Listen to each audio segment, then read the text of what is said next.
Welcome to the High Vibe Moms Club, the podcast for ambitious women ready to ditch burnout, diet culture, and mom guilt so they can feel hot, healthy, and radiant from the inside out. I'm your host, Shannon, and this isn't just another wellness podcast. It's a movement. If you're ready to raise your vibe, reset your health, and step into your most confident self, you're in the right place.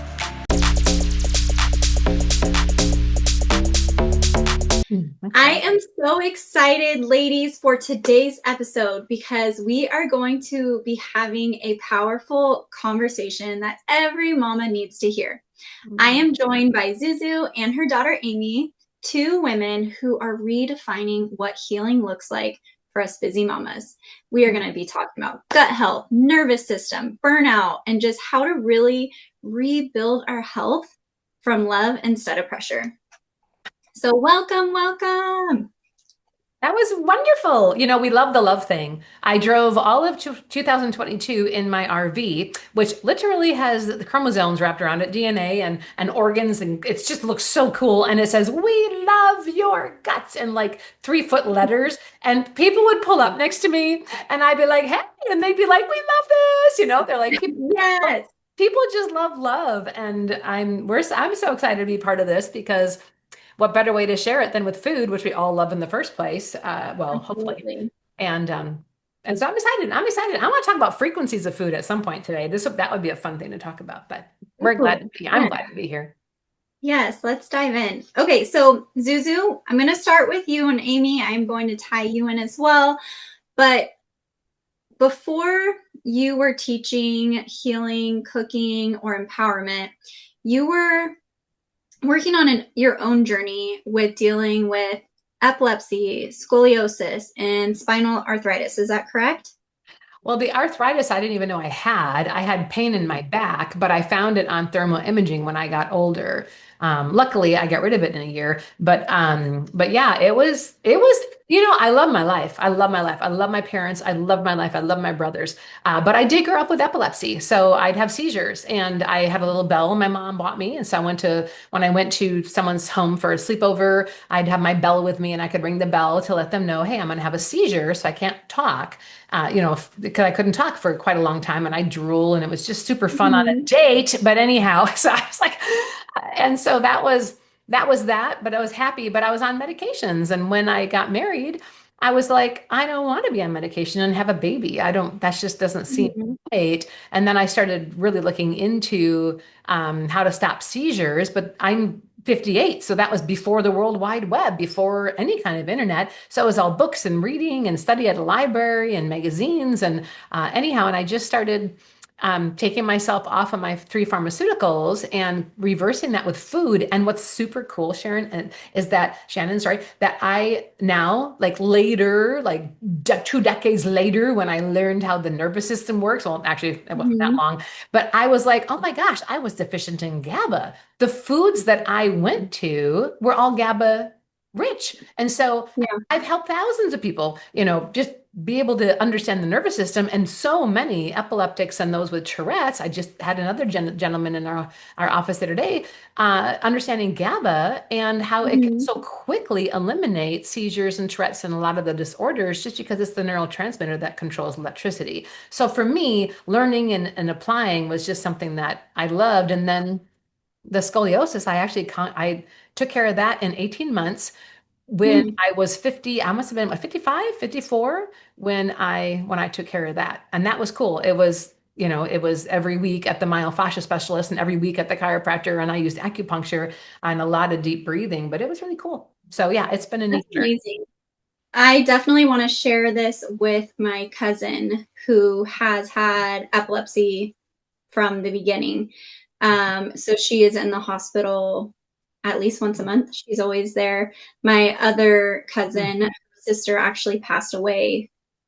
She had a seizure in her sleep and suffocated. So it definitely, try not to get emotional, definitely hits home. So for her to not, both of them, their entire life, they were on so many different medications, so many different trials, hair falling out, losing weight, gaining weight, all the things. So the fact that you were able to heal from food alone, it just gives me so much hope for her.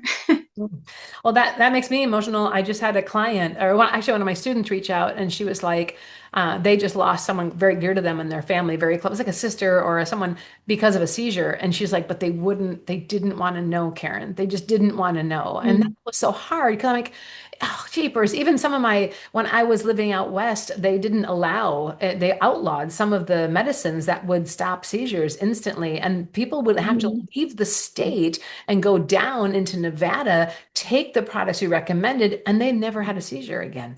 And it's like, how many people do we lose when we aren't able to communicate with them or they simply don't know? So I'm so sorry for your loss, sweetie. And I'm glad that you're able to share things now. And does it work for everybody? I don't know. Has it worked for people I've worked with? But that's just that. And Amy grew up with this. Amy grew up watching what we did, and she would be in the health food store talking to people at age 12, and 13, and 14. And her favorite word when she was 8 years old was endoplasmic reticulum. Like, and now she can talk about that until the cows come home because she's got her degree in Master of Public Health. So it's just fun to have watched, and watch what Yes. happens when you're in that environment. And Yeah, Amy, I wanted to ask you, so how was it growing up and navigating through your mother's illness? Your mom kind of touched on that, but can you dive in a little bit deeper? definitely. Well, by the time she had any of us, she had actually put her epilepsy into remission. So Mm, I never witnessed any of that. That was all before she started having babies. What I did get to witness firsthand was the after effects of her righteous rage which she didn't take out on the family, but she took it out in the form of excessive community education, yes. of realizing she suffered with something for 2 decades of her life that 3 months of holistic nutrition resolved for her. Now, again, it's not going to be like that for everyone, okay? But when we're talking about like whether or not the healthcare system is incentivized to not help people get well from expensive conditions, there's really no question right now about whether or not there's money going into how our healthcare system is operating right now. Absolutely. So she got on the other side of that and was like, wait a second. If my doctors either A, didn't know how to treat epilepsy holistically, or B, didn't want to tell me, what else are there solutions to that people aren't being told? Whether it Hmm. comes to high blood pressure, or cancer, or diabetes, or depression, or Yeah. fibromyalgia, or infertility, or chronic back pain, where people are just being put on pain medications or being referred out to Hmm. surgery before they've literally tried any of these holistic Yeah. methods. So she just went down the rabbit hole, and that's the part I witnessed was her go down hole after hole after hole of, oh my gosh, there are solutions you can do from home for these conditions. I Hmm. will I will mention a caveat in that we're definitely not anti-modern medicine in our viewpoint. So there are instances where we do refer people to the doctor or to hospitals or for either diagnostic care, or in certain instances there may be a medication that would help them stabilize so that they can Hmm. adopt these holistic things. So for us it's not black or white. It's not, are you natural or are you medical? It's like, okay, if Yeah. if there's a medication someone goes on and it stabilizes them enough that they can now adopt these healthy lifestyles principles and then come off of it, that is an amazing win-win, and actually how the majority of pharmaceutical drugs were designed were to be 6 month or Mhm. less interventions. So it wasn't Yeah. even in their design to be a long-term thing. Anyway, so we started learning literally just with our own community members the power of actually teaching people how their body works. And people, my background's all public health, and then they make a really strong argument that it's not just about what you know, it's about what do you have access to and what can you afford and what does your culture support. And if you live in a food desert, but you're being told to eat fresh vegetables, but all you have around you are little Caesar's pizzas and gas stations, like that's an issue. So we also Mhm. acknowledge that there are other real things. There's culture, there's finances, there's accessibility. These are real things, but I will still always go head to head with anyone in public health when they say, oh, it's not just education, I'm like, you never even tried educating them. You guys Yeah. never even tried. You never even tried teaching people how their body works and how they can put their disease into complete remission from home with Mhm. their lifestyle and the foods they eat and what the time of day they look at the sun and how they sleep at night and what they take throughout the day. You never even tried. So why are you ruling that out? Those other things matter, but our family has witnessed people completely change their lives in months when you Yeah. equip them with the right information. And yeah, that's been very cool to see. That's what I grew up watching, to answer your Yeah. question. Yes, that's amazing. Actually, I healed some conditions. I had a hiatal hernia. I had GERD as well as what was the last one? So where it goes up, that's the hiatal hernia, GERD. Oh, and Barrett's esophagus at Wow, 22. good. And they said, hey, just take these proton inhibitors for the rest of your life. And at the time, being 22, I was like, really, for the rest of my life? And they're like, oh, and then we could do the surgery to pull your stomach out of the esophagus, and we'll put a little like mesh liner and all that stuff. And of course, you rely on the medical experts. So I did start to take the proton inhibitors. And then that's when I was like, wait, what are the long-term effects of this? And then I started asking other specialists, and they're like, stop taking those. Long-term effects are not worth what you are dealing with right now. And yes, I know it's scary because they said you can develop esophageal cancer, but let's change your diet. So I went on an alkaline diet, and they did an endoscopy where they actually took a biopsy of my intestine, turns out celiac. So then gluten-free diet. And Mhm. after doing that for a full year, when I went back, the doctor was shocked. He was literally, he's like, sorry, you're going to be a little sore because I was going up and down because your hiatal hernia healed itself. And the Barrett's esophagus, it was a 3, 4 being the worst as far as erosion, it was at a 1. Wow. So just by changing my diet. So that's why I was like, all right, I'm all ears for nutrition and nervous Um, system and all the things versus taking a prescription. Yeah. Wow. So yeah, you had your own like total self-discovery journey with Yeah. that. Yeah. And So when I found you guys, I was like, yes, my people. That's right. That's it's right. been so rewarding. It's been rewarding because people will come in. And I had a gentleman, him and his wife came to one of we do these retreats where people from around the world come and they stay for 5 days or 10 days or 21 days. And we had this gentleman come, he was local. And his wife started coming to our classes when we opened up here in Georgia, our retreat center. And he Mhm. didn't come. And after about a year, he came, and then he's like, okay, I'll come to the retreat. And he kind of got drugged there by his wife. He's loved it. He loved the food, loved and we have no meat, no dairy, no gluten, no grain, and no sugar, and it tastes phenomenal. Don't let that scare you. It's amazing, right?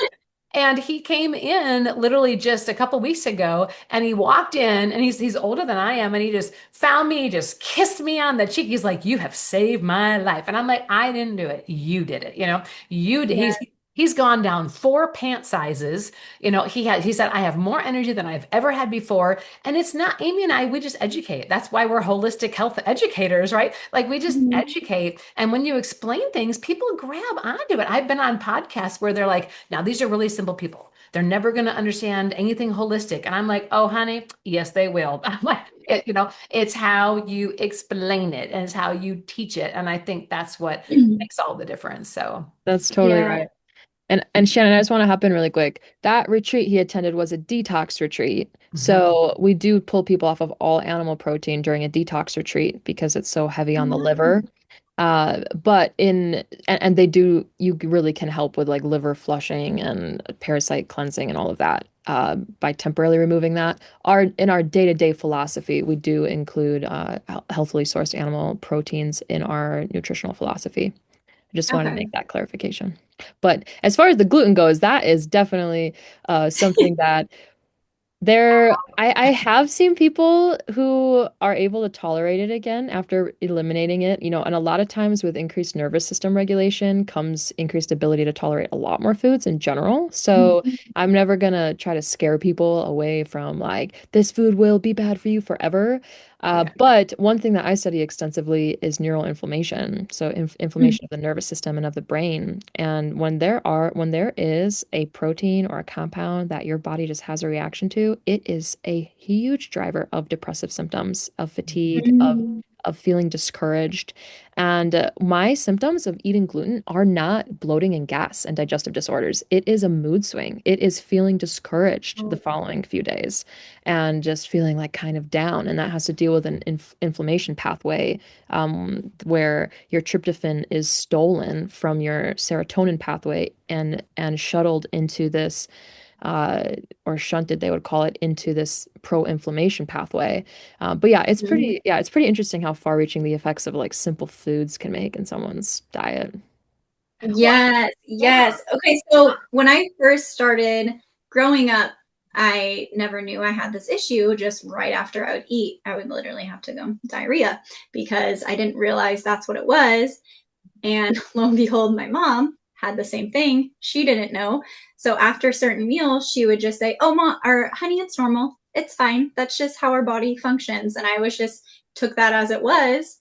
Oh, okay. I guess it's just normal to have to run to the bathroom after every meal. So now that I understand it a little bit deeper, it's nice that no, you don't have to deal with these symptoms and certain things. But I do. So, what you were talking about was really interesting. And if you can elaborate on that a little bit more, because I do have moms who have outbreaks on their skin and, like you said, mental health stuff. Can you dive in a little bit deeper on what maybe common symptoms are, or maybe like the most, what's the best way to say this? The most common foods that could cause some of these symptoms? hmm Karen, do you want to start or do you want me to start? Yeah, I was so excited about you brought up the neuro. I love neurotransmitters, and I love that. So what I found, and I wanted to share this, Shannon, because you also have people that have had epilepsy in your life. So GABA, so we talk about acetylcholine and dopamine and serotonin and GABA. Those are like we talk about, all sorts of fun Mhm. things. But GABA, each of these neurotransmitters, if you look at personality tests, it's actually a neurotransmitter test. They don't tell you that. And so the exact same questions can be asked in a personality test as our neurotransmitter tests evaluations, and you find your personality. So a GABA dominant person is going to have different desires and outcomes than a GABA dominant or than a dopamine dominant. And I've got a fun, I can share some of that with you if you want to share it with your people. But it's interesting is each one of those also has a kryptonite. So like how Amy was talking that she eats something and oh, she'd feel bad. For GABA, so anybody with Tourette's and epilepsy, any kind of neck tremors, any kind of tremors, extra Y chromosome, avoid grain. It is night and day difference. Like you, I discovered this before I understood neurotransmitters. I found that we had licensed kitchens. So we had cafes and we had our grocery stores and we had our wellness centers, our educational buildings, super fun. We only did, gluten-free, incredible food, blah, blah, blah. We had some whole wheat bread also, but I shipped my recipe off to another bakery and they baked it all for us. But if I ate a cookie, I couldn't run up the stairs. And so I literally was doing this with our chefs. Like I'd be like, okay, so I'm gonna eat a cookie. And like and I run upstairs all the time because we had three buildings with three stories. So it was always up and down, Mhm. right? And I found that. And so then when I learned more about neurotransmitters and there's kryptonite, there really are kryptonite. There's really kryptonite. And there's things that you can Mhm. eat to enhance your neurotransmitter output. And there's things that you can't, like even any kind of, the Alzheimer's, they are, what is it, 90% deficient, Amy, in acetylcholine? The Alzheimer's patients are like, they have found this, and it's just incredible. What we eat makes such a big matter. So Amy, you can take it away. I just wanted to mention that when you were talking about what's happening to you, because that's exactly how I wanted to share that kryptonite fact. I know you mentioned grain, Karen. Did you specifically dial in on sugar for GABA? It was any kind of grain, even a piece of bread. I know, but specifically sugar, like sugar added. I know grain breaks down into sugar, but like I think Yeah. the Yeah, worst because of all even would be yeah, it sugar. was always with sugar. It was a grain with the sugar. Yes, ma'am. Yeah. I could eat a piece of my gluten-free bread and not have an issue. But if I add a grain that had an added sugar, that combination, kryptonite, absolute kryptonite. No, the most addicting thing ever. Oh, is it ever? Oh my gosh, it's in everything. Yeah. Yeah. And it was Well, 90% of the acetylcholine, by the way. cool. Yeah, the as far as skin conditions go, Shannon, so there's really three buckets I would put that in. Mhm. The first bucket would be as within, so without. And what I mean by that is barriers. If they have leaky gut going on in their intestines, that's going to Mhm. be a high likelihood that they'll have some type of heightened propensity for skin issues or issues with barriers in other places in their body. So like skin's a I mean, barrier. really quick, leaky gut, I understand the permeability, but for the listeners who might be hearing leaky gut for the first time, can you go a little bit more in depth of exactly how it affects the bloodstream and all that good stuff? Yeah, yeah, I would love to. So in your small intestine, it's not a completely sealed off hose like you might imagine it would be. There and one aspect of that, of course, is that you have little villi that are absorbing nutrients. They're absorbing amino acids and glucose primarily. That's what's being absorbed through the little microvilli. And they are absorbing that and sending it into the bloodstream to go up to the liver to be processed and then sent out into circulation to be delivered to the body. You Mhm. also do have little fatty acids, so all your fats that get absorbed as well, but those actually pass through your lymphatic system and into your bloodstream, and they don't go through the liver first. So we can talk about fats later, but that's kind of an interesting fun fact. Now, besides the little villi that are soaking up nutrients to get processed and go into circulation, you also have gaps in between those villi by design. All Mhm. right. So they're normally sealed and they're called tight junctions when they're like sealed up. But by design, they have the ability to open up and let material from your intestinal tract go, like pass through this epithelial tissue, which is part of your immune system, and into your and into a layer where your immune cells have exposure to it. And the body does that by design so that it can keep your body educated with what's coming in and if there's any pathogens that your immune cells should be made aware of. In fact, when mothers are breastfeeding their babies, they have heightened levels of leaky gut on purpose. The mom induces leaky gut so that the body can survey everything that's coming in, being like, oh, there's this bacteria, or oh, there's this viral particle, or oh, there's this new food, and make the antibodies that the baby might need if the baby is exposed to that thing. And like the mom's literally acting as the that filtration system and like gauging what's coming in from the outside world that my baby's going to need antibodies for or immune system signaling for because babies don't make antibodies the first several months of their life. They get them all from their mom. So that is like a really cool feature that moms deal with this, related to leaky gut. Now, where leaky gut becomes not a fun thing or not something helpful is when those tight junctions are separating way more frequently than they should be. And not because your body is just trying to take a random sample of what's in your body, but because it's being biologically induced. You have these triggers. Gluten is a really common trigger of an enzyme called zonulin that literally causes the tight junctions to open up and particles to fall through. So then what ends up happening is you get food particles, and even worse than that, you get excessive amounts of gut bacteria that is now passing through into circulation. Your immune system freaks out and is like, oh, we have all of this gut bacteria byproduct waste in our body now, and it triggers this immune response. And the number one thing that that immune response triggers is fatigue. And when your body thinks it's about to fight an infection, it makes you tired. It's like, okay, Shannon, go lay down. Like, we got to fight this. Don't go pick up your kids from school and plant six more rows in your garden and go dancing with your husband tonight. We have an infection coming up. So it's going to tell you to go lay down and sleep. So now all of a sudden you're fatigued. You get brain fog because all of these inflammatory particles are now floating around in your brain too. And even worse, they have found that gut bacteria can translocate to your brain. So anyway, that's probably not comforting, but it does provide some explanation as to like why people experience brain fog. And so, Yeah. And and it so becomes chronic. what was that? And then it becomes chronic if you're And then it constantly becomes chronic. exposing Yep. yourself. Yep. So then you get all this inflammation, you get all this brain fog, you get all this fatigue, and a lot of this can significantly decrease if you restore the right gut bacteria in your gut, the right Mhm. minerals, the right vitamins, the right amount of fiber, and get rid of some of those triggers that are triggering Mhm. leaky gut in the first place. Mhm. So we don't mind sharing like some specific, probiotics or brands that we've loved that have good clinical research behind them that help improve, leaky gut symptoms. Like optimizing the gut microbiome and increasing your mineral content are probably the two best things you can do for leaky gut. And then Mhm. definitely the nervous system regulation part.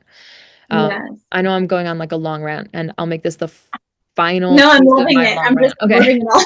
Okay. This is the last part of my extensive rant. But Shannon, do you want to guess? You might already know this. What percent of digestive activity shuts down when your body goes into fight or flight or Ooh, rage? I want to say like 70 to 90. Great guess. Yep. So it can be as little as like 20 or 30% if you just get a little startled.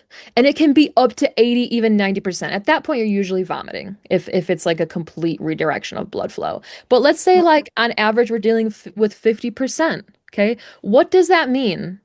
That means that 50% of the capillary sphincters that allow blood flow to go to your digestive organs are closed because it's redirecting blood flow to your extremities away from digestion.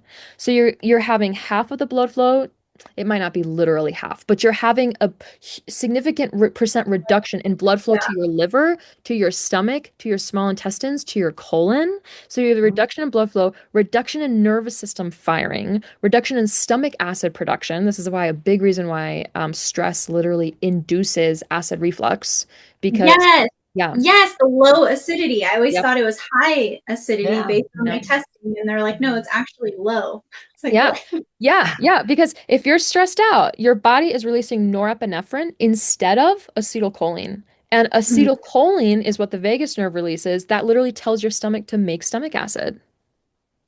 Right? So that's why you relax the body, acetylcholine gets released, it improves blood flow, it improves nervous system stimulation, it improves, enzyme activity and stomach acid production and bile flow and all of this stuff. And all of a sudden you can digest your food and keep the immune system in your gut in check and all of these things. So I would say, just to add that as the third thing then. So the top three things are optimize the gut microbiome with probiotics and fiber, the right Mhm. probiotics too. And you can make your own probiotics by making sauerkraut. Secondly, eat enough minerals and vitamins and minerals from fresh foods. And if you need a supplement, you can. And then third would be your nervous system. Yes. Yes. As you asked about skin, I think one of the other things, Amy, is going to be constipation. Because I've had clients come in and they've had horrific rashes. This one woman in particular covered head to toe in rashes, and she's like, she's been to every doctor, all the dermatologists, no one could help her. And the first thing I said was, "Well, how many bowel movements are you having a day?" And she's like, "What?" I said, "Well, how many bowel movements are you having a day?" She's like, "Maybe." Yeah, she's like once every couple weeks. And I was like, okay, well, that's your problem. And literally, we put her on a protocol and we just rebuilt her colon. We got everything out using organic herbs and we rebuilt her colon using herbs and all her skin cleared up. All of her skin cleared up. And we see this all the time. I honestly believe, Shannon, that the number one cause of the elderly dying is constipation. I firmly believe that. And it is already a known fact that the number one reason children go to clinics or hospitals is constipation. And I Mhm. dealt with it again today with an 8-year-old who was suspended from school. 8 years old. He cries all night because he's in so much pain and only a pebble comes out. And I'm like, oh, bring him home to me. Let me help him because he's angry. Because whenever we get constipated, it puts such a load on our liver because, and this is totally gross. So I'm standing in an auditorium full of these advanced eighth grade middle schoolers from all around the state, right? And I'm giving a presentation on potential of hydrogen and the periodic table of elements. And so I'm having a ball and I bring up magnesium and I talk about magnesium with the 12 protons and 12 electrons. And I ask them, do you know what magnesium does in the body? And there's complete silence in the entire auditorium. I said, well, do you guys know what calcium does in the body? And they're all completely silent. I was like, where are your teachers? And they all probably said, you guys got to really train this up. I mean, we all laughed about it. And then I talked about what these minerals do in the body. Magnesium relaxes muscles. So if you're Mhm. constipated or have AFib or any kind of muscle pain, we look at magnesium or calcium constricts. And so I was explaining that when we are constipated, if we don't have these 2 or 3 bowel movements a day, depending on how many times we eat a day, then we aren't releasing the toxins and they actually get reabsorbed back into the bloodstream. And so magnesium will help relax those bowels. So will herbs, obviously, to help move that. And it was really interesting because I told the kids, I'm like, literally, guys, if you are not pooping every day, and you are having your poop back in your bloodstream, and 20% of what you exhale comes out of your bloodstream, you're pooping on your friends all day long. And of course, the crowd went wild and the auditorium broke out in laughter.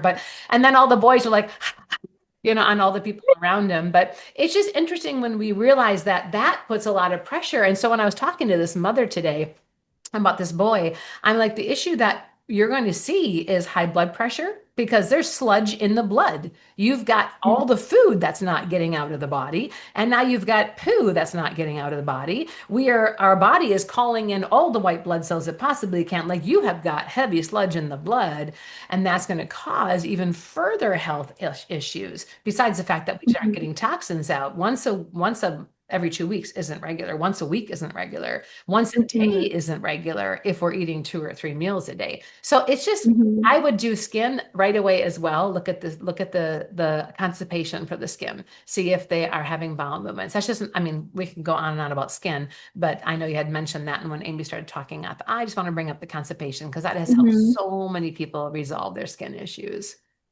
Yes. And also the constipation. I have several mom friends who talk about their kids being constipated and in so much pain. And it's Oh, heartbreaking, especially with, what you call the SAD, the standard American diet. And it's tough because you try to promote more fun like fruits and veggies and all of these sort of things, but a lot of kids don't enjoy them. So we've tried like in our household to just make it like a regular thing. We don't make a big fuss about it. And if they don't like the broccoli, I make sure there's at least fruit so they get some sort of those nutrients in. Do you have any recommendations for moms when they say like my kid's a picky eater. He just won't have Yeah. anything except for Yeah. chicken nuggets and mac and cheese. Yeah. Mom and I will both have things to comment on here. Karen, I don't know if you want to start or if I should start with my nannying stories. honey, you're already pumped. I saw you like jump around in the I seat and get know. all I'm like, excited. And I'm someone hold like, me I'm down. not even the mom, Hold and me you're down. excited. So you run Okay. with it, So girl. I grew up in Karen's household. I'm the seven of 10 kids. And we've all been through different phases of like what vegetables we liked and what fruits we liked and what nuts and seeds we liked. But whether or not we were eating a whole food diet was never an option. And when I say never option, I mean your kids will eat if they are hungry enough. All right, Mm-hmm. that might sound cruel until you understand that the alternative to feeding them a whole food diet is inducing diseases that I think are more cruel than making your kid go hungry for a week or two while they adapt to a new diet. Okay, that's the first thing I'm going to Amen. share. Secondly, Man, that was good, Amy. That was good. That was good. You just keep it coming. I had the opportunity to be a nanny for a few families, and I'm sorry, I got something caught in my throat. I'm not actually tearing up, even though this subject does matter a lot. And the moms did have a really good attitude. You know, some of the families that I cooked for, the kids did cry the first couple times they sat down at the dinner table. I mean, the food looked totally different. The lentil Mm-hmm. bean tacos, the shredded lettuce, the cashew cream sauce, that was the cheese Yum. replacement. Mhm, All, yum. all these different items, like they just cried. And the moms I worked with were awesome. They're like, keep making it. Like kids might need 14 exposures to something before they like it. Like kids need Mm-hmm. multiple exposures. And they were very encouraging. They're like, we're gonna give this 2 weeks and see how much they come around. And by the end of involving them in making the food to try to make it fun and them just tasting things and sampling things, by the end of that, they their palate had totally shifted and they were open to almost Wow. everything we put on the plate. There's still going to be things that some kids aren't going to like, and we're definitely not into force feeding, children anything. We don't want to like inadvertently create Mm-hmm. eating disorders later on in life either. But yeah, there is I just want to give hope to moms that like they might need several exposures to something before it starts to Mm-hmm. become more tolerable to them. And the more you involve them in the food preparation process, the more Yeah. interested they'll be in eating it. I had kids help me prep spaghetti where we blended just like pounds of steamed vegetables into the spaghetti sauce, and Mhm. they would have never touched that. But because they helped prepare all the veggies and roast them and put them in the blender and see it poured in, like they were all, scarfing that spaghetti. So, big believer in Yeah. involving kids in that process. And while you're talking about constipation in children, I have to say, I was visiting one of my best friends yesterday, and she said, "Amy, I finally put my kid on some probiotics, and I can't believe how much that helped with their digestive issues." She said, "My son was having constipation, and we went to the doctor, and the doctor said he should be on Miralax every day, and the Oh doctor said, no. that his daughter's been on Miralax for years." And that's just what they need sometimes. And I said, "Did you fire your doctor? Because that is horrible. That is malpractice. That's medical Mm, malpractice to give that horrible advice." And she's like, "I couldn't believe no one we ever talked to just recommended some probiotics and it fixed the gut microbiome." So mhm, sun fiber is a product. It's a great fiber. It blends, like you can't taste it. I've noticed a lot of kids will take that in things. So sun fiber by, I forget who it is, Master Supplements or US Enzymes. It Yeah. comes in a mhm. blue bottle. We love that one. Mega Prebiotic Fiber by Microbiome Labs makes some fibers. Though that can be a little bit pricey, but it's a great fiber blend.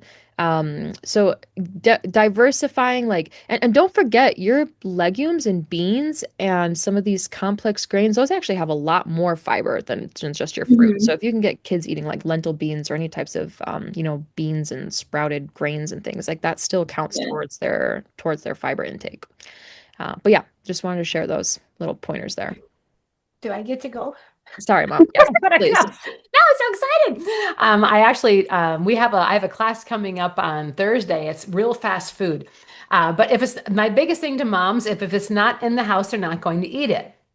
Oh, my kids will just eat this. Well, then don't bring it in the house. Like that's pretty simple. We ran two daycare centers. I had hundreds of children in my daycare centers. We had gardens Mhm. at both the daycare centers. The kids planted the garden. The kids picked the garden. The kids brought the Fun. food in, like and they loved it. And so if children just get exposed to it, and I have the funniest story for the moms who are maybe not believers, but if it's not in the house, they won't eat it. We had a new child started our daycare. Now he's like 27 years old. I can talk about this. But he was like this little boy, and he always brought his own little bagged lunch. And I encouraged them to leave the lunch at home and just let him eat with all the rest of us because we always had, we had a chef and we had great meals.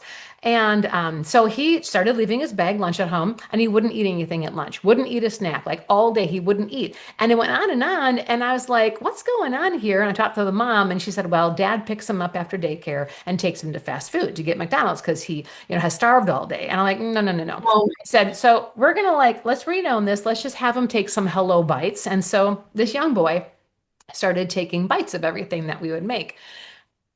He loved oranges. He loved everything. Everything we ever, he just started eating and eating and eating and eating. And he like couldn't wait for snack and lunchtime anymore. And we always prayed before our meals. And his mother once commented, she's like, well, now you have the whole family praying, giving thanks before our meals, and he won't stop eating vegetables. I'm like, well, that's a pretty good thing. And he's grown up to be he just grew up to be this hunky guy, in the military, all buff and all.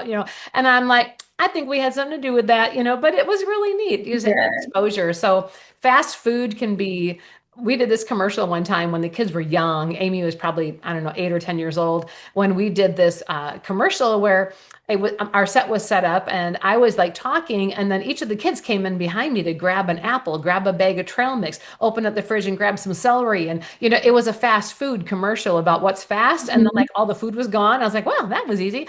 So, in the Yeah. car, having bags of trail mix or a quart jar of trail mix and having, some popcorn if your kids like popcorn, if you do corn and, or, some smoothies after school or if it's a long drive, Mhm. like there's so many things that you can do in your own home with just an hour of prep work on a Sunday night that would leave the kids having food at their disposal. And we always had, and for my grandkids, when they come, there's an area that they can open the cupboard and it's all food that they can eat. That's all stuff they can reach, they can grab anytime, and it's all healthy. So that was just something I wanted to mention.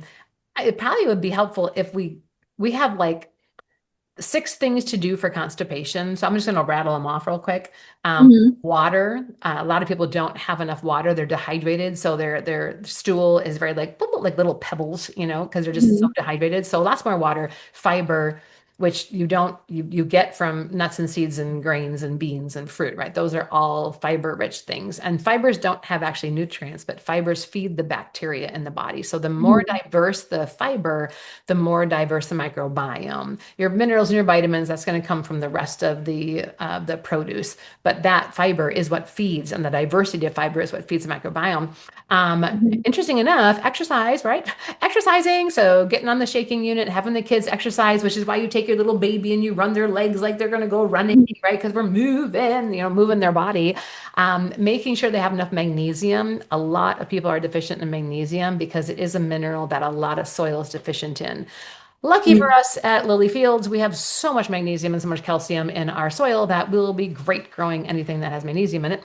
And then another thing besides probiotics that Amy already mentioned was cell phone use. Cell phone is extremely constipating. You put that cell phone in your back pocket, sometimes even in your front pockets, and you get constipated because Wow. EMFs are literally altering our body incredibly. And so constipation can be easily caused just by always having a cell phone in your pocket because it's disturbing the actual bioelectricity of the body.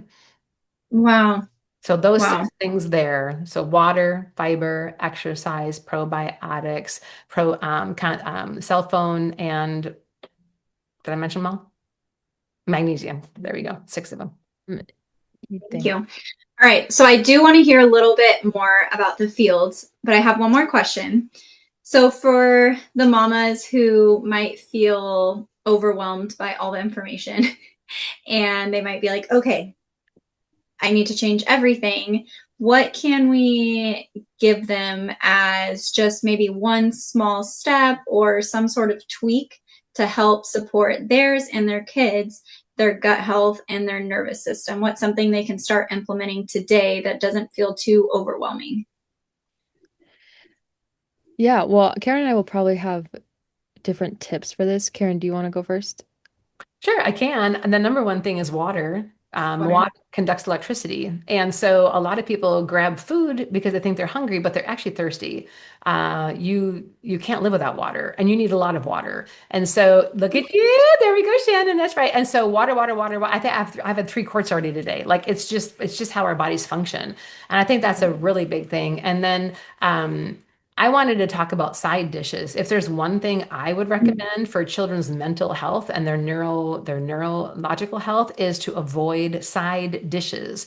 I'm not talking broccoli on the side here or a little bit cashew cream. I'm talking insecticide, larvicide, herbicide, right? These Mhm. insecticide is designed to kill the living nervous system of an insect. A pesticide is designed to do the same thing. An herbicide kills the system, the nervous system of a plant, and the larvicide is put in all your meat to kill the larvae that are in the meat. They won't come out, but they'll be dead and you'll be eating them. And so these side dishes are all designed to do one thing, and they do it very well to children. They kill their nervous systems. They destroy the nervous system. It's what they're Wow. designed to do.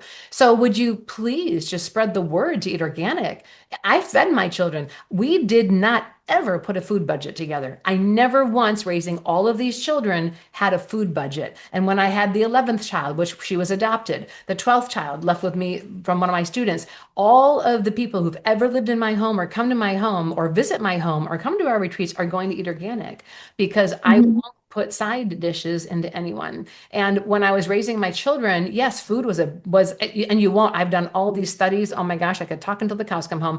I have done studies on is it cheap to eat organic? It is less expensive to eat organic than it is to eat regular because you have what's called brick weight and you have this apostat. The apostat is at the base of the brain. It controls the appetite. When you have nutrients in the bloodstream, your apostat turns off. You are not hungry because you have so many nutrients nutrients in the bloodstream from the handful of trail mix or the little side salad that you are not hungry anymore. That Mhm. apostat will turn back on when you need more nutrients, which is why you can eat a Big Mac, a double burger, whatever, with a side of fries and a shake, and you're hungry in half an hour because those aren't Mhm. nutrients, those are toxins, and they're very different. Mhm. And so cleaning up the diet to eliminate the side dishes is and then going more organic, you're actually going to spend less. And we have study after study after that. Trust me. I even went into a grocery store one time and like I wrote down like how much everything costs in the grocery store, and then I get figured out per ounce, and I was like, "Look at this, honey! You are paying so much. This, $40.14 for a Lunchable compared to a pound of legumes for 23 cents a pound. Like it was just really neat. So I think just giving up the pesticides that is on, and just to make a point, a pound of non-organic cheese has more side dishes sprayed on all of the grain that the animals were eating, that the cows were eating, than is sprayed on an acre of vegetation. So dairy is loaded with side dishes that our children should never be exposed to. So getting to a cleaner organic diet, there's a reason because your grandchildren are in there. Your grandchildren are in your children. Is it worth it to you to spend the extra money or time to cook a meal and to buy better food? That's the decision you have to make. But the decision Mhm. that this mother this morning has to change is she's been too busy to take care of her 8-year-old because she's very busy with her fancy work, and she's got to change that, and she's willing to. But it does take, it takes a little bit more motivation. But I'm telling you, you're looking at a lady who we had, the 10 kids in the home, the other two came a little bit later. And we had businesses and we made every dinner. We made all of our meals. We made home Priority. sandwiches. Mhm. We did. And it mattered to me because now the grandbabies are coming and they're beautiful and they're healthy. And that wouldn't have happened had I cut all the corners just to save money. And it was just different for me. So that's what I want to say. Drink more water, avoid the side dishes, and have the fast food, healthy stuff available. That's my thought. Thank you. Yeah, cool. Well, thanks, Mom. Uh, my point is probably to moms, what I say, who would be feeling overwhelmed, or like where do they start? I would just acknowledge that you've successfully lived through one of the most convoluted food industry eras in mankind's history, and just have the perspective that I do not think we were meant to have to avoid 90% of the food we're exposed to, maybe Mm. 95% of the food we're exposed to. I mean, rewind 100 years ago. You could have probably eaten anything someone handed you and been healthier for it. Like what are they Mm. making? Pot roast with like a cow they butchered and some fresh vegetables from under like from the cellar, from like the fall harvest. What like, are they handing you some sourdough bread? Like are they handing you some imported chocolate chips from Europe? Like our food industry is just in such a different planet right now. Like, you are not meant to have to avoid 95% of the foods you're being exposed to. I don't think that's fair to moms, Our society, if you're talking about raising your child in a tribe, your tribe's not for you right now. Your kids go over to friends' houses and they're dishing out cake and candy and juice. Like, that's not for you. And I'm only saying that so that moms can have like compassion on themselves and just realize the reality we're in right now. If it feels like a lot, that's because it wasn't meant to be you versus the entire world. It was not meant to be like this. This is the result of 50 years of letting corporate agendas influence public policy Mhm. and just make a profit off of foods that literally make you ill. So Yes. just give yourself like a big breathe in and breathe out. Your kids will very likely grow up in an era where it is easier to eat healthy than it is now. Like I think we're through the worst of it, from what I can Mhm. tell from like my background in policy. I believe we're through the worst it's ever been. There's way more awareness, way more policy advocacy going on now to improve food systems so that Mhm. gradually that 90% is going to go down to 80%, going to go down to 50%. Maybe it'll even get below 50% where like you can just go out and eat what you're handed and eat what's at the grocery store and eat what your other friends are eating and it not be making you sick. So does that make sense? So just Mhm. maintain that perspective because some of these changes, it does feel really intimidating and it's gonna feel you are like literally swimming upstream of like all of society, of your neighbors, of your family, of your mom, of the grocery store. you are a fish swimming in the opposite direction doing these types of things and just man, it is not always easy, but there are people who have your back and every little change you make in the right direction is going to add up. Yes. Thank you, Amy. Just for perspective, Shannon, Yes. Amy is the high schooler who would show up with a cucumber and peppers. She would and just whip them out, middle of class, be chomping on a cucumber in social studies class. So I'm just like letting you know this is where you can either, the kids will either really grasp it and be like, dudes, this is the best. But they can also, at times, she would take her green drink and hide in the bathroom behind a stall to drink it because that was a little embarrassing because your mother's insane and she just made you drink a green drink. So like Yeah. your mothers are going to find what fits, and the kids are going to find where they fit too. They really, really will. Some are going to flaunt it because it's fun and exciting, and some might hide a little bit of it, but don't give up. I hear you. My 5-year-old loves his carrots and hummus for snacks. But then my 7-year-old is like, no, I'm not eating that. No. So I'm like, just eat the carrots. You don't have to eat the hummus if you don't like how it looks, but just eat the I carrots. love you. I love you. I love you. But we're good about, like you were saying, Amy, with helping like the prep. So with smoothies, we always put chia seeds and the ground flaxseed and just little things to where it just is normal. It's just every time we make a smoothie with our fruit and veggies, he's always like, Mom, wait, where's the chia seeds and the flax seeds? We need to add those too. Yeah. Yeah. So, It's awesome. but it's tough, especially when the kids, come over and all the kids are eating ice cream and popsicles, and then I'm trying to do like homemade ones. So it's a transition, but we're trying. And before we wrap up, ZuZu, I want you to talk a little bit because you've mentioned it throughout the podcast. How did Lilyfield's retreat center come to life? Give me all the details. Mm. With or without crying. So I've always wanted, I've done retreats since 2009. And so I started doing retreats and we just loved them. And I always wanted to open up a retreat center where people could come and just live this lifestyle, live here, swim in our structured water pool, eat our food, do detoxing, work on the farm. I don't care. Just come like and feel and taste this and live this way. We want families to come. And so I started our school. Well, Amy jumped into the school in, was it 2020, honey, that we made holistic health educators. It was always Karen's Holistic Health, and I had started getting my online programs up, but then Amy stepped in and she's incredible. So now we're, international, 100 different languages, and people can get certified in multiple certifications. We have 30 courses. Like, it's just phenomenal. We love it, love it, love it. But I still wanted to open up this retreat center. And so I bought an RV in 2022. I was divorced, and all the kids were raised. And so I bought an RV, renovated it, wrapped it, with all the organs, glands, and tissues. And I started driving around the country looking for where can I open up a retreat center. And it just so happens that Amy actually joined me in December of 22. And we went to look at this one place that we thought might be it. This might just be it. And we pulled in and it was like, wow, right? And I'm like, nope, God said this isn't it. Like, I just relied all the time on when I'm going to know, I'm going to know. But we still looked at it because Amy's like, Mom, it's 4 million. Can we just look at the property? And so we looked at the property. It was super fun. And then we had seen this other one location in Georgia. We had, like I said, been all over the country, and we decided we'd drive. It was a beautiful day, and we drove down to Hawkinsville, Georgia, which is in the middle of nowhere with only a couple thousand people living here.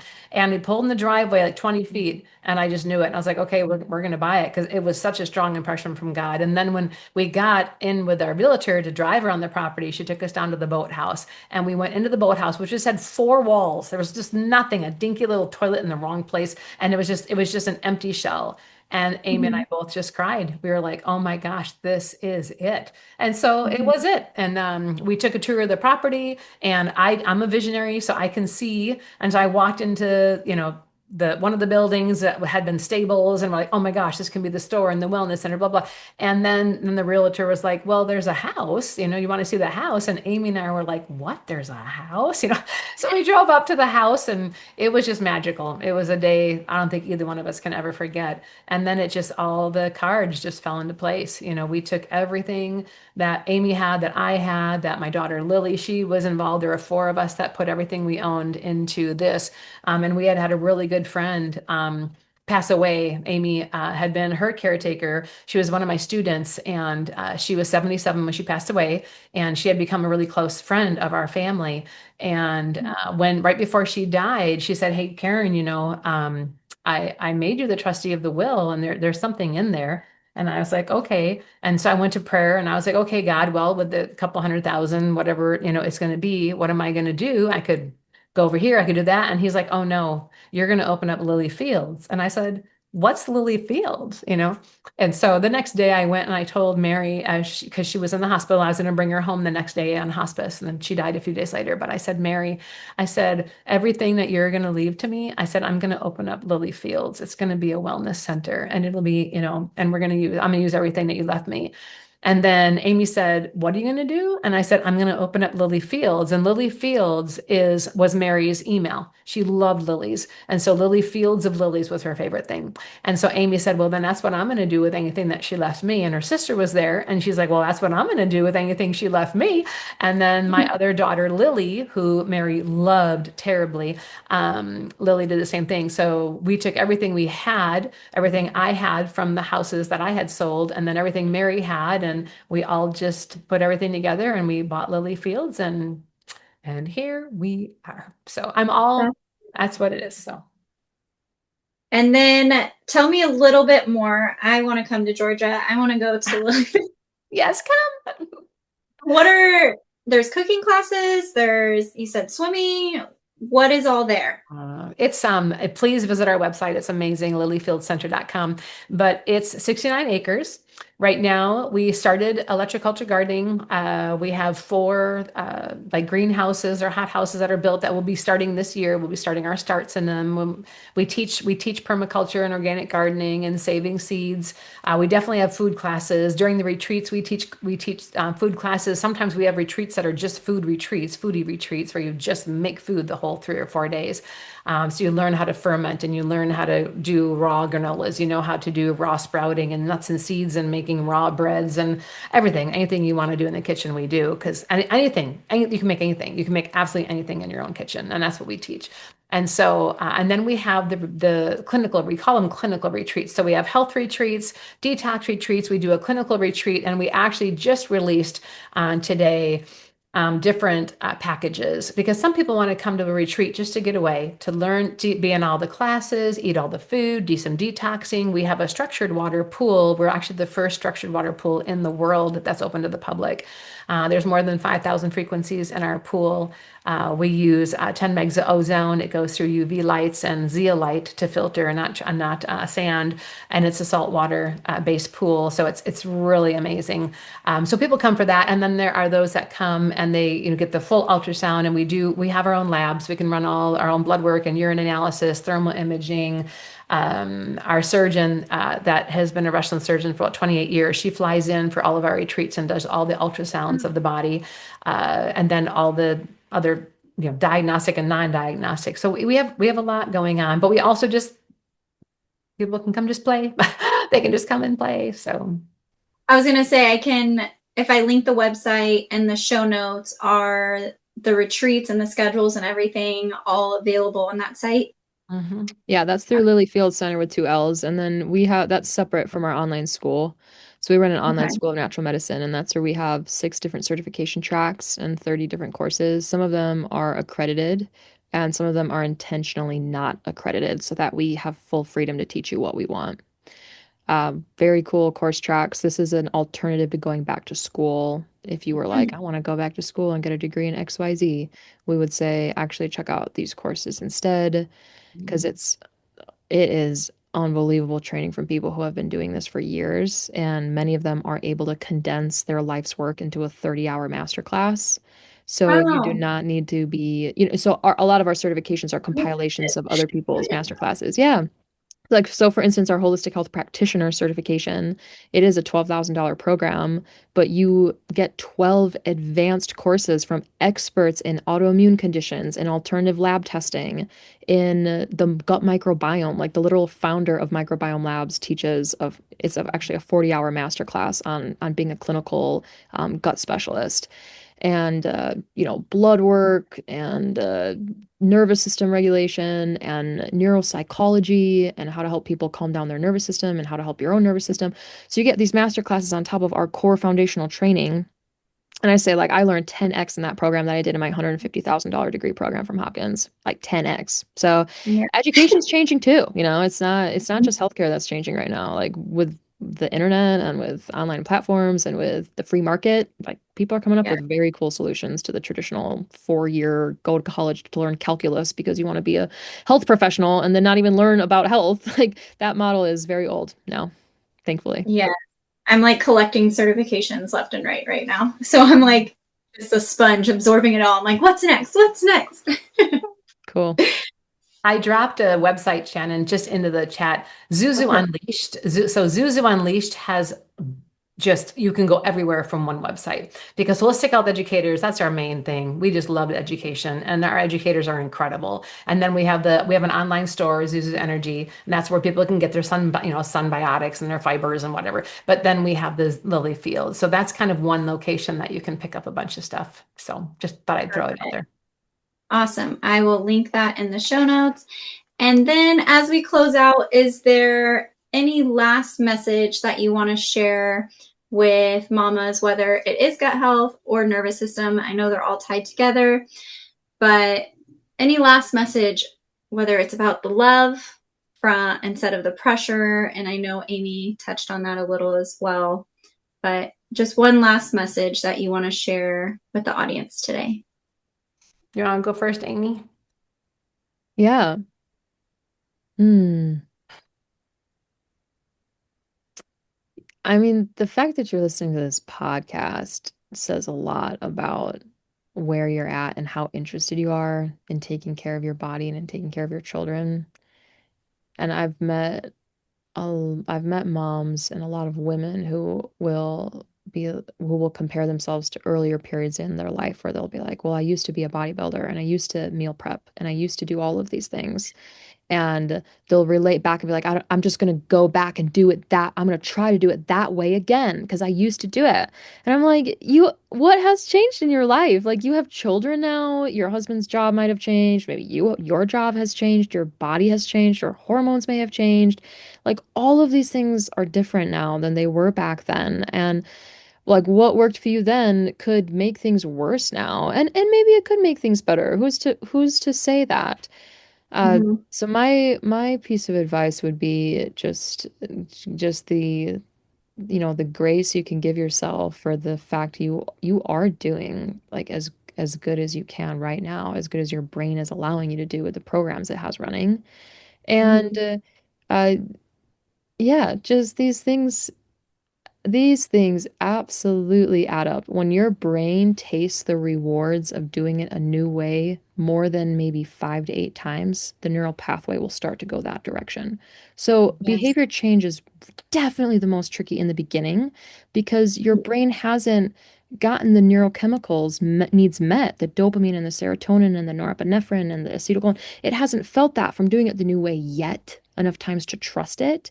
But as soon as it starts doing it the new way enough times, it's like, I do feel better when I do that. And then you're not pushing yourself into it. Then you're doing it because it's actually better for you.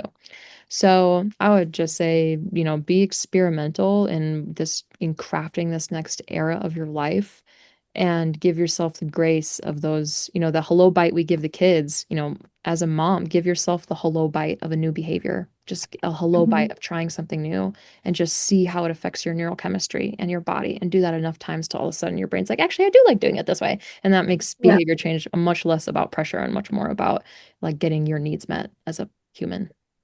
Mm-hmm. Thank Now, you, Amy. that was awesome, Amy. I would like to end just on love because like what wouldn't we do for someone that we loved? Like my youngest daughter was bedridden for 4.5 years because no one knew what was wrong with her. We took her in and out of the country to doctors, medical doctors, naturopathic doctors, everywhere. I mean, 120 different specialists, right, in their fields, and no one had an answer. But there, and we did. I sold my horses, sold the chickens, sold the farm. We sold everything, like because that's my girl and that it Mhm. mattered more to find out what we could do, to help her. And the answers just came, and it was so incredible to learn along that journey.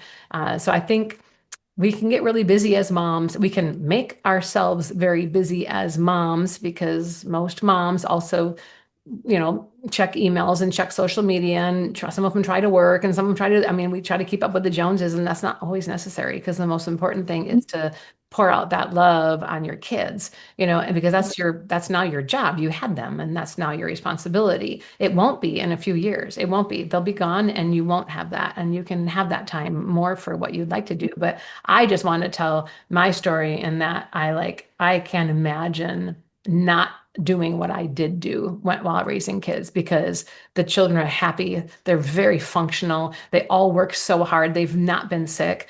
Besides Lily's setbacks, which has been triumphant. She's doing phenomenal now. She was actually we diagnosed her with dysautonomia, which is a shutdown of the autonomic nervous system, which was just deadly. You just died from it ever since the 1800s. But you don't anymore because there's acupuncture and there's so many things that we've been exposed to that can readjust the autonomic nervous system. And there's more on that on the website. I wrote a book on how to reverse it. It's free, but it's just having enough love. Maybe that's the word. Have enough love to put yourself second. Have enough Mhm. love for your kids to put them first.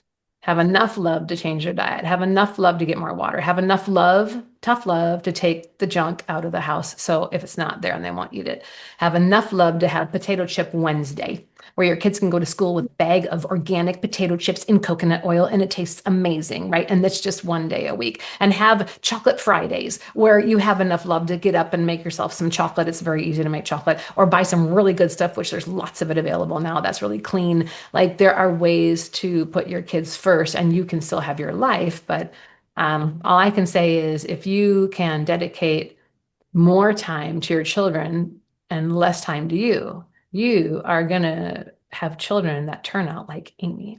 And could you imagine having a better legacy? Like, I wrote a poem years ago, and it was about what I would leave in this life. And the thing I'm actually leaving in this life, there's books, there's videos, there's countless things, but the most important thing is going to be Mhm. it's my children. That's my legacy. Those are my heirlooms. My heirlooms won't be my collection of shoes, because I hate shoes and I hate shopping and have like 4 pairs of shoes. Like, it won't be anything. But my heirloom will be my children, and that can be your heirlooms too, and that's all that matters. So just love them more than you. Yes. Yeah. Video was absolutely beautiful. I've learned so many new things. I'm going to go on the website and just go down that rabbit hole. So sweet. Thank you so much for joining us today. And I look forward to chatting again another time, because there was so much that we covered, but then there's also just opened up all these other doors. Well, thank you for your time, Shannon, and for hosting us. Thank you. And to all the moms and listening, and thank you for your time. Yes, thanks for making the time. You guys, you moms are great. And yes, bring a bunch of moms and come to Lily Fields for a mom retreat. That would be just amazing. We'd have so much fun. Even though we have scheduled retreats, we can always schedule another one. So just let us know. Oh, I love that. Thank you so much. Cool. You All bet. right. Thanks, everyone.